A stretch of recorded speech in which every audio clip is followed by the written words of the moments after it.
अस्सलामु अलैकुम। हम वतन साथियों को प्यार भरा आदाब।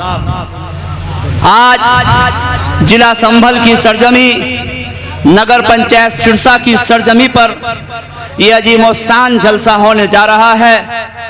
इस प्रोग्राम को कराने वाले और सजाने वाले तमाम साथी और दूर दराज से जितने भी लोग आए उन सबका, और सुरक्षा के जिम्मेदार और सुरक्षा में लगे तमाम कर्मी और मीडिया के बंधुओं का मैं शुक्रिया अदा करता हूं और धन्यवाद करता हूं, क्योंकि मुझे वक्त बहुत कम दिया गया है। सारे लोग जो यहाँ मौजूद है सबके नाम मैं जानता हूँ। बिजनौर की सरजमी से चलकर आप लोगों के बीच में आया हूँ, तो मैं चाहूंगा मेरा एक मिनट भी बेकार ना जाए। नाम हमारे और साथी बता देंगे।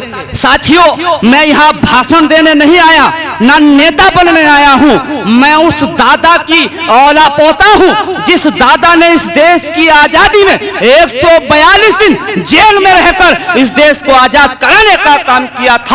मेरे बाप को टाइम नहीं मिला कि इस देश के लिए कुछ करे। मैंने आंख खोली तो देखा इस देश और प्रदेश के अंदर अशफाकुल्लाह खां और सरदार भगत सिंह का ये देश नहीं है। ये देश हिंदू और मुसलमान के नाम पर, गीता और कुरान के नाम पर, गाय और गंगा के नाम पर, मंदिर और मस्जिद के नाम पर बांट दिया गया है।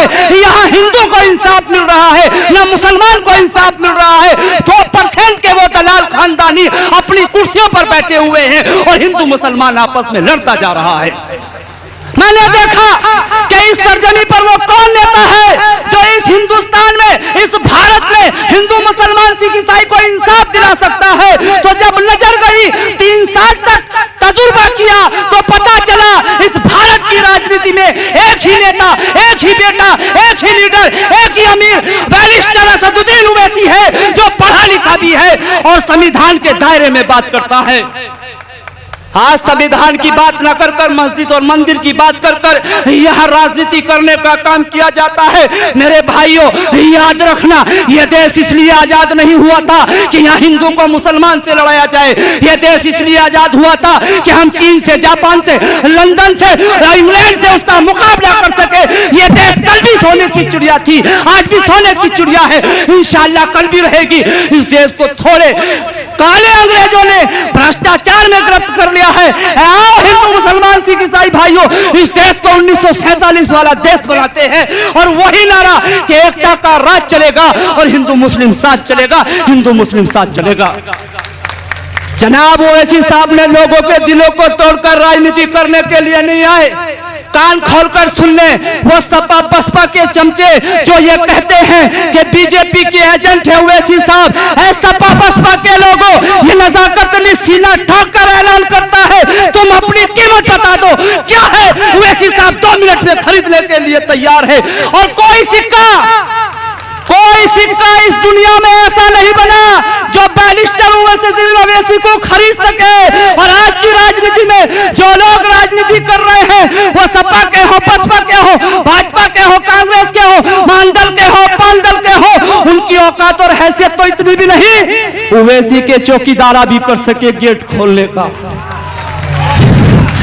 हिंदू मुसलमान की आवाम, नौजवान, ये नजाकत अली अपील करने आया है। आपको देखना होगा, समझना होगा कि हमारे देश के मुस्तकबिल की कुर्सी पर बैठकर कौन हमें और इंसाफ दिला सकता है। मुसलमान मुसलमानों में जाते हैं, हिंदू हिंदुओं में जाते हैं। जब चुनाव का 1 महीना आता है, मुसलमान मुसलमानों से कहते हैं अगर बीजेपी जीत गई तो कुरान खतरे में, मंदिर मस्जिद खतरे में, कब्रिस्तान खतरे में। हिंदू जाते हैं, हिंदुओं के कहते हैं अगर मुसलमान जीत गया शमशान खतरे में, मंदिर खतरे में, गीता खतरे में। तो कह देना उन दलालों से, ना गीता खतरे में, ना कुरान खतरे में, ना मंदिर खतरे में, ना मस्जिद खतरे में। अगर खतरे में कोई चीज है तो तुम्हारी दलाली खतरे में है, तुम्हारी दलाली खतरे में है। मेरे भाइयों, बुजुर्गों, दोस्तों, वक्त मुझे इजाजत नहीं देता कहने के लिए तो मैं बहुत कुछ आया था, क्योंकि एक लड़ाई 1947 को खत्म हो गई थी 15 अगस्त को। एक लड़ाई असदुद्दीन ओवैसी साहब ने शुरू की है। मुझे नेता बनना होता, अपनी राजनीति करनी होती, सपा में जाता, बसपा में जाता, गुलामी करता। ना साथियों, चुनाव आज लड़ना है, ना कल लड़ना है। विधायक बनने की तमन्ना नहीं, एमपी बनने की तमन्ना नहीं।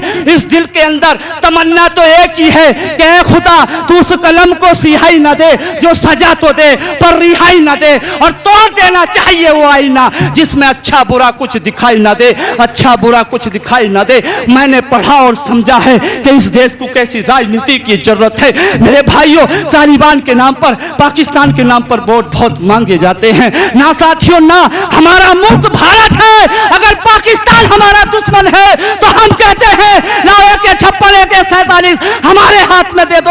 अगर पाकिस्तान नारे तकबीर अल्लाह अकबर कहेगा तो यहाँ का मुसलमान भी नारे तकबीर अल्लाह अकबर कहकर पाकिस्तान को मुंहतोड़ जवाब देने का काम करेगा, देने का काम करेगा। वतन का दुश्मन हमारा दुश्मन है। अब हिंदू मुसलमान पर राजनीति नहीं होनी। मैंने अपनी बात कहने सुनने में किसी के मान सम्मान को ठेस पहुंचाई हो तो माफी चाहूंगा। मेरा मकसद किसी के मान सम्मान में ठेस पहुंचाना नहीं था। साथियों, मैं तो ओवैसी साहब का सिपाही बनकर यहाँ आया हूँ। आपसे गुजारिश करता हूँ, आप मुसलमान के और हिंदू के नाम पर वोट नहीं, आप ये देखो कि इसको चलाने वाला कैसा है।